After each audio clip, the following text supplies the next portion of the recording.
Tiene la palabra el congresista Johnny Leján. Señor presidente, muchas gracias. Yo quisiera ser un poco más, enérgico en esto, por decir de alguna manera. Yo creo que la ley del servicio civil no es ningún avance, no tiene ningún aporte, ni mucho menos ninguna contribución para ordenar el Estado. La ley del servicio civil ha servido solamente para dos objetivos.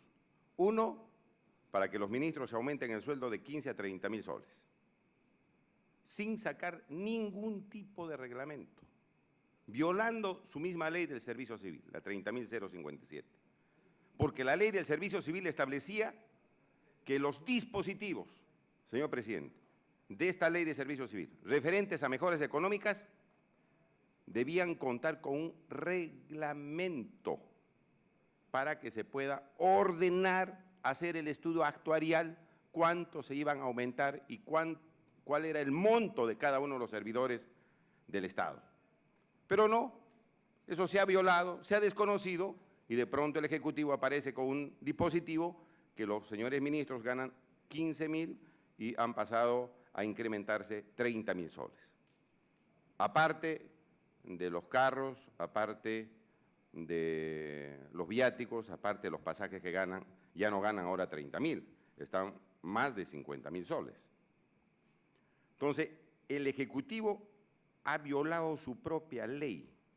Repito, sin expedir los reglamentos, ha incrementado sueldos a una burocracia dorada llamada ministros, pero no solamente a los ministros, porque ya se han incrementado los sueldos a los viceministros, a los secretarios de los ministerios, etcétera, etcétera, etcétera.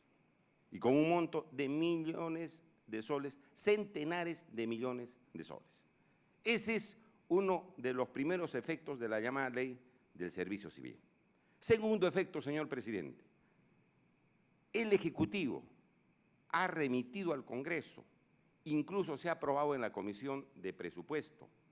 Yo no sé qué están pensando los colegas, pero los colegas de la Comisión de Presupuesto, pero lo que han aprobado es excluir al sector salud y educación y otros sectores para dejar sin efecto los topes establecidos para la contratación de funcionarios de confianza, que la misma ley del servicio civil establecía. Usted puede contratar hasta 5% de trabajadores de confianza. Se lo han pasado por la borda, señor, y ahora han remitido otro proyecto indicando que no, pueden contratar mucho más porque así es la necesidad de tales sectores y ahora tienen cheque en blanco para contratar funcionarios de confianza a dedo, ganando millonarias sumas. ¿Y dónde está la meritocracia? ¿Dónde están los exámenes? ¿Dónde están los resultados de la llamada y famosa ley del servicio civil? No hay. Está este proyecto con dictamen de la Comisión de Presupuesto para discutirse en el Pleno, para dejar sin efecto una norma de la ley del servicio civil que decía que debía ser meritocrática, que debía solamente mejorarse los sueldos a quienes demuestren que están bien capacitados, que solamente debían contratarse funcionarios de confianza en un pequeño porcentaje. Todo eso, con estos proyectos remitidos por el propio Poder Ejecutivo, han quedado sin efecto. Entonces, aquí, esta ley del servicio civil, señor, no sirve para nada. No hay ningún avance. Eso de la meritocracia es una farsa, es un engaño. Es un engaño.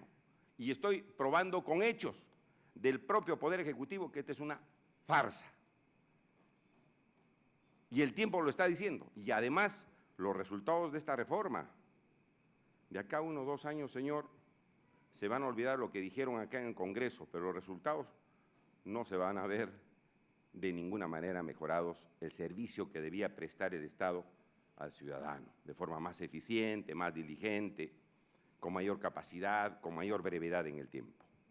Entonces, señor presidente, como verá, esta llamada ley de servicio civil, yo quiero ser mucho más contundente que el presidente del Poder Judicial, no sirve para nada, no tiene ningún elemento positivo. Y le estoy demostrando, señor, que así es. Además, están violando ya sus normas contenidas, una reciente ley que ya la están modificando con otros dispositivos. Y y que están beneficiando a una burocracia dorada y a los trabajadores.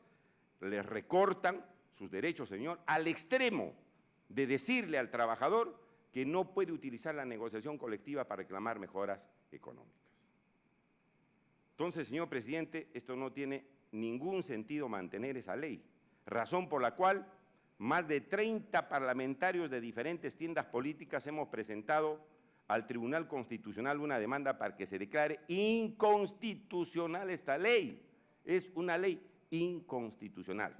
Y tan cierto es eso, que el mismo presidente del Poder Judicial ha dicho que se está violando su autonomía y que se está regulando relaciones laborales dentro de un poder que es un poder autónomo según la Constitución.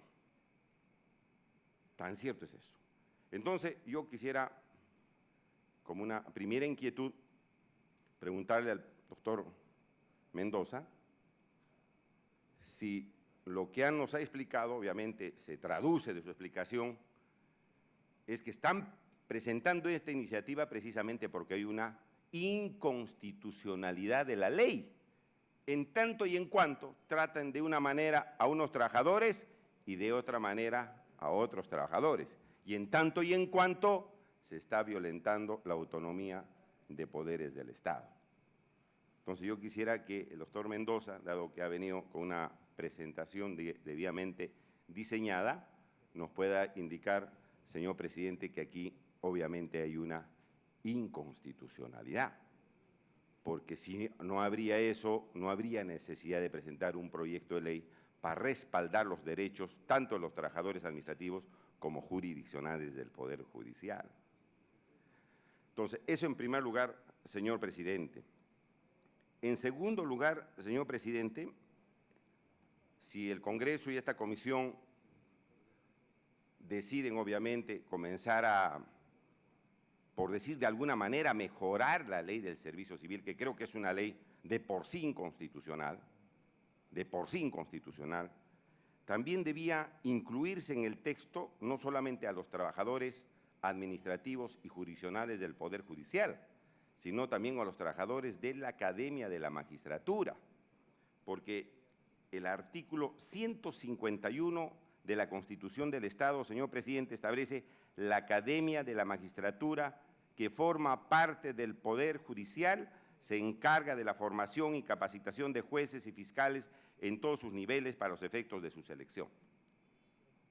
Y esta sería otra inquietud que le alcanzo al presidente del Poder Judicial, si hay algún inconveniente, porque la Constitución lo dice, son trabajadores que pertenecen al Poder Judicial, los que laboran dentro de la Academia de la Magistratura, si hay algún inconveniente. Un tercer elemento, señor, para pedirle una opinión al doctor Mendoza, Enrique Mendoza, presidente de la Corte Suprema, es si nos puede explicar económicamente, no solamente económicamente, sino respecto a los demás derechos laborales, ¿la ley del servicio civil los beneficia o los perjudica a los trabajadores del Poder Judicial, tanto jurisdiccionales como administrativos? Porque a mí me parece que ahí quizás nos debió dar algún tipo de explicación, pero conoce, ¿no? Y aquí están también los trabajadores. Insisto, una tercera inquietud, doctor Mendoza, ¿la ley del servicio civil mejora, favorece la parte económica de los trabajadores y de los demás derechos o los empeora? No solamente, repito, en sus ingresos económicos, sino respecto a sus demás derechos laborales. Además de derechos laborales. Nosotros estamos de acuerdo, señor presidente, que se apruebe este proyecto de ley. Estamos de acuerdo, totalmente de acuerdo, presentado por el presidente de la Corte Suprema y el colega Javier Velázquez Quesquén. Pero hay que decir las cosas como son, y creo que estando aquí presente el principal representante de un poder del Estado, que es el presidente de la Corte Suprema, nos pueda explicar estas tres situaciones. Se incluye, creo que debe incluirse a los trabajadores de la Academia de la Magistratura. Tercero, ¿les perjudica económicamente la ley del servicio civil a los trabajadores del Poder Judicial o no? ¿Les favorece o los perjudica? Y tercero, si considera, por la explicación que nos ha dado, que es una ley obviamente inconstitucional, porque aquí estamos en un foro del Parlamento donde nos tenemos que decir las cosas claramente, señor, y qué más que nos puede aclarar esto, que es el presidente de la Corte Suprema. Vamos a dar nuestro voto favorable, señor, pero creo que hay puntos muy sustanciales, muy puntuales que hay que aclarar. Muchas gracias.